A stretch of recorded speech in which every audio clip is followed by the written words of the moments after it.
Hello everyone. It's time for another review. I've been promising the Paper Mario review, and here it is. I finished the game fairly recently on Twitch, and now I feel like I'm ready to do a review for it. So again, I'm doing things a little bit different than I did in like the Panzer Paladin review, purely because I'm still trying to figure out how I'm going to do these reviews. I'm still pretty green at making these kind of videos, so please bear with me. But without further ado, let's go ahead and dive into the review. I'm going to try and keep it under 5 minutes, so here we go. Paper Mario and the Origami King was released on July 17th of 2020 for the Nintendo Switch. The game is not a sequel to Paper Mario and the Thousand Year Door in gameplay or in story. It's another reinvention of the Paper Mario series. So as I said in my impressions video, if that's what you're looking for, something comparable to Paper Mario the Thousand Year Door, unfortunately that's not what you're going to get. However, I haven't played a Paper Mario game in the better part of 10 years. Not since Super Paper Mario, and I picked up this game on a whim, and you know what, I was pleasantly surprised. So let me break it down for you. The story is very simplistic, and you probably already know what you're going to get. Princess Peach has been kidnapped by Origami King Ali, who wants to turn the entire Mushroom Kingdom into origami. That's pretty much it. It's a perfectly serviceable story, and it works, but the real meat and potatoes in the game story is your interactions with other characters. The game actually does have a few gut punches that are actually come out of left field for a Mario game, but they're pretty welcome. I enjoyed it quite a bit. The writing is very funny, it does hit in the feels a few times, and it's definitely worth talking to every NPC just to hear everything they have to say. Graphically, the game looks amazing. Mario and all the characters are made out of paper and they have this nice little outline around them, and most of the enemies you're going to run into are made out of origami, and they actually look like they could have actually been folded into origami, and there's probably videos on YouTube of people who have done just that. Graphically speaking, the game is going to hold up for many, many years. Just like games like Wind Waker or Okami, a good art direction always trumps photorealism. There's also some amazing water effects in the second chapter that, unfortunately, you don't get to see too much, but it's actually very impressive to see overall.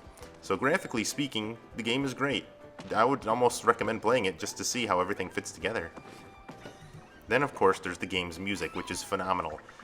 I don't know if it's completely orchestrated or not, I really didn't look into it too much, but the music is phenomenal. So here, why don't you take a listen to one of my favorite tracks from the game.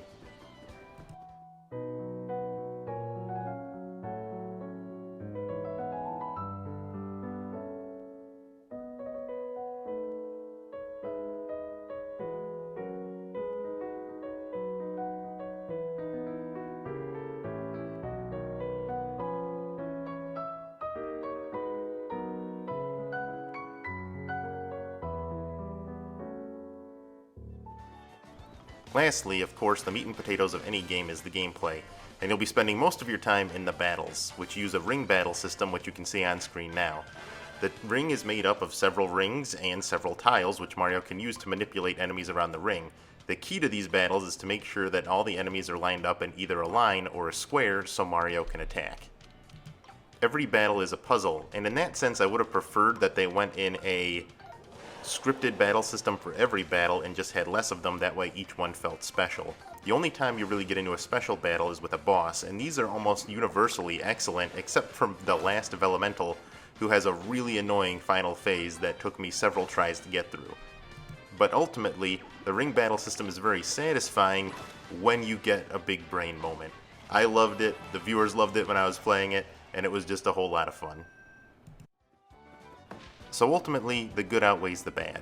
If you're looking for a direct sequel to Thousand Year Door, you're not going to find it here, but you are going to find an enjoyable game with good characters, fun gameplay, and something different.